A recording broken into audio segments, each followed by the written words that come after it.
സ്വാഭാവികമായ ലക്ഷണങ്ങൾ. നല്ല സ്നേഹത്തോടെ ഉണ്ടായിരുന്ന കുടുംബം പെട്ടെന്ന് അകൽച്ചയിലായി. നല്ലപോലെ സ്നേഹത്തോടെ കണ്ടിരുന്ന ഭർത്താവ് ഇപ്പോൾ കണ്ടു കഴിഞ്ഞാൽ വളരെ റൂഡായി പെരുമാറുന്നു. ഇങ്ങനെയൊന്നും മുമ്പ് ഉണ്ടായിരുന്നില്ല. അങ്ങനത്തെ അവസ്ഥ. സാധാരണയ്ക്ക് വിപരീതമായി അനുഭവങ്ങളും പെരുമാറ്റങ്ങളും സ്വഭാവ രീതികളുമൊക്കെ മാറുക. അങ്ങനെ മാറുമ്പോൾ മനസ്സിലായി തുടങ്ങും എന്തോന്ന് കാര്യമായി പറ്റിയിട്ടുണ്ട് എന്ന്. അതുപോലെ തന്നെയാണ് ഭാര്യയുടെ ഭാഗത്തു നിന്നും. സാധാരണ വീട്ടിലേക്ക് ഭർത്താവ് വരുമ്പോൾ സ്നേഹത്തോടെ ആനയിക്കുക, സ്നേഹത്തോടെ പെരുമാറുക, നല്ല ഭക്ഷണങ്ങൾ പാകം ചെയ്തു കൊടുക്കുക, ചിരിച്ചുകൊണ്ടും സന്തോഷം വിതറിക്കൊണ്ടുമുള്ള സമീപനമുണ്ടാവുക. പക്ഷേ കുറച്ച് നാളുകളായിട്ട് അങ്ങനെയല്ല. അതിന് വിപരീതമായി എടുത്തെറിഞ്ഞിട്ടുള്ള സംസാരം, വളരെ മോശമായ രീതിയിലുള്ള പെരുമാറ്റം, എന്തിനും ഏതിനും ദേഷ്യപ്പെടുക. ഇത്തരത്തിലുള്ള രീതികൾ സ്വാഭാവികമായും കുടുംബ ബന്ധത്തിനെ തകർത്തു കളയുകയും പിന്നെ തുടർച്ചയായി അത് തുടർന്നു പോവുകയാണെങ്കിൽ പിന്നീട് അതിൽ നിന്നും റിക്കവറായി വരാൻ വലിയ പ്രയാസവുമാണ്. ഇത്തരത്തിൽ അസ്വാഭാവികമായ സന്ദർഭങ്ങൾ ഉണ്ടാകുമ്പോൾ അത് സിഹ്ർ ബാധയാകാനുള്ള സാധ്യത ഏറെയാണ്. അപ്പോൾ അതുമായി ബന്ധപ്പെട്ട ലക്ഷണങ്ങൾ ഉണ്ടോ എന്നത് പരിശോധിക്കുക എന്നതാണ് പ്രധാനം. സിഹ്ർ ബാധിക്കുമ്പോൾ ഏറ്റവും പ്രധാനമായിട്ടുണ്ടാകുന്നത് ശാരീരിക ബുദ്ധിമുട്ടുകൾ തന്നെയാണ്.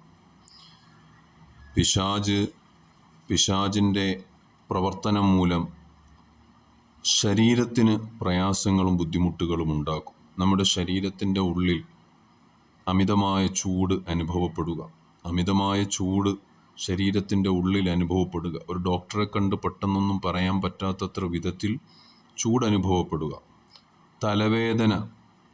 സാധാരണയായി മൈഗ്രെയിനും അതുപോലെയുള്ള പ്രശ്നങ്ങളൊക്കെ ഉള്ളവരുണ്ട്. എന്നാൽ ഇത്തരത്തിലുള്ള പൈശാചികമായ സിഹ്ർ ബാധിക്കുമ്പോഴുള്ള തലവേദന അതൊരു ടെസ്റ്റിലും ചിലപ്പോൾ തെളിഞ്ഞു എന്ന് വരില്ല.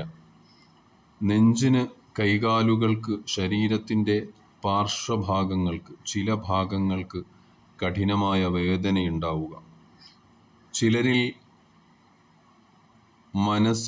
മനം പിരട്ടൽ, അതായത് ഒമിറ്റിംഗ് ഉണ്ടാവുക, അതുപോലെ ചിലപ്പോൾ ഛർദ്ദിക്കുക, ഭക്ഷണം കഴിക്കുമ്പോൾ തന്നെ വലിയ പ്രയാസം നേരിടുക.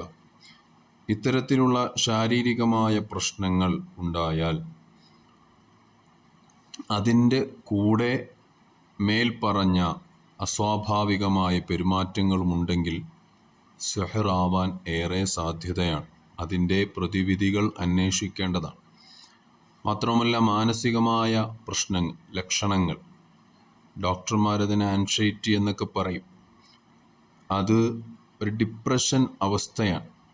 സാധാരണഗതിയിൽ നല്ല ഊർജ്ജസ്വലതയോടെ ഉന്മേഷത്തോടെ നടന്നിരുന്നയാൾ പെട്ടെന്ന് വെച്ച് മൂകനാവുക, അയാളിൽ നിന്നും മാനസിക പിരിമുറുക്കം അനുഭവപ്പെടുക, എപ്പോഴും ഇങ്ങനെ ചിന്തിച്ചു കൊണ്ടിരിക്കുക, ചെറിയ കാര്യങ്ങളിൽ വരെ അഗാധമായി ചിന്തിക്കുകയും ഭയപ്പെടുകയും അതിനെ വലിയ കാര്യമായി അതിൽ തന്നെ വിചിന്തനം നടത്തുകയും ചെയ്യുക. ഇത്തരത്തിലുള്ള അമിതമായ ഭയം അല്ലെങ്കിൽ ചിന്ത,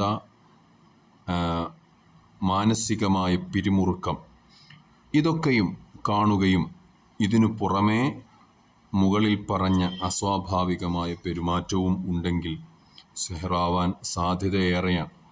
പിന്നെ ആരാധനാപരമായ കാര്യങ്ങളിൽ വളരെയധികം പിന്നാക്കം നിൽക്കുന്ന അവസ്ഥ, നിസ്കാരത്തിന് വലിയ ശ്രദ്ധയില്ല, അതല്ലെങ്കിൽ ദിക്ർ ചൊല്ലുന്നതിന് വലിയ ശ്രദ്ധയില്ല എന്ന് മാത്രമല്ല, നിസ്കാരം തന്നെ തീരെ ഇല്ലാത്ത ആളാണെങ്കിൽ പോലും വീട്ടിലേക്ക് വരുമ്പോൾ ഭാര്യ നിസ്കരിക്കുന്നതും ഓതുന്നതും കാണുമ്പോൾ മനസ്സിന് വലിയ ആനന്ദം ഉണ്ടാക്കുന്ന വ്യക്തിത്വമാണെങ്കിൽ അതും ഉണ്ടാകാത്ത അവസ്ഥ. ഇപ്പോൾ വീട്ടിലേക്ക് വരുമ്പോൾ ഭാര്യ നിസ്കാര കുപ്പായത്തിൽ നിൽക്കുന്നത് കണ്ടുകൂടാ. അല്ലെങ്കിൽ ഭാര്യ ഖുർആൻ ഓതുന്നത് കണ്ടുകൂടാ എന്ന അവസ്ഥയിലേക്ക് മാറുക. അതുപോലെ ഭർത്താവ് രാവിലെ പള്ളിയിലേക്ക് പോവുക, അല്ലെങ്കിൽ 5 വഖത്ത് പള്ളിയിലേക്ക് പോവുക, അതിലേക്ക് ശ്രദ്ധ ചെലുത്തി പറഞ്ഞു വിടുന്ന ഭാര്യ ഇപ്പോൾ അതിലേക്ക് ശ്രദ്ധ കാണിക്കുന്നില്ല. വേണമെങ്കിൽ പോട്ടെ, പോയില്ലേലും സാരമില്ല. വീട്ടിലിരുന്ന് ദിക്റ് ചൊല്ലുന്ന ഭർത്താവ് തസ്ബീഹ്മാല എടുത്തുകൊണ്ട് കൊടുക്കുന്നത് ഭാര്യയാണ്. ഇപ്പോൾ അതില്ല. ഖുർആൻ എടുത്തുകൊണ്ട് കൊടുത്ത് ഒരല്പനേരമെങ്കിലും ഓതാൻ പറയാറുണ്ട്. ഇപ്പോൾ അതില്ല. അപ്പോൾ ദീനുമായി അകൽച്ച നേരിടുക എന്നത്, ദീനുണ്ടായിരുന്ന വ്യക്തി ദീനിൽ നിന്നും അകലുക എന്നതും പ്രധാനപ്പെട്ട സുഹൃത്തിൻ്റെ ലക്ഷണമാണ്. അതുപോലെ മറ്റൊന്നാണ് ഉറക്കവുമായി ബന്ധപ്പെട്ടത്. ഉറക്കം നല്ലതുപോലെ ലഭിക്കില്ല. ഉറങ്ങാൻ വേണ്ടി കിടക്കുമ്പോൾ ധാരാളം ചിന്തകൾ ഇങ്ങനെ മനസ്സിലേക്ക് വരും. നേരത്തെ പറഞ്ഞ പോലെ ഡിപ്രഷൻ പോലെയുള്ള അമിതമായ ചെറിയ ചെറിയ കാര്യങ്ങളിൽ വരെ ആലോചിച്ച് കിടന്ന് ഉറക്കം വരാറില്ല.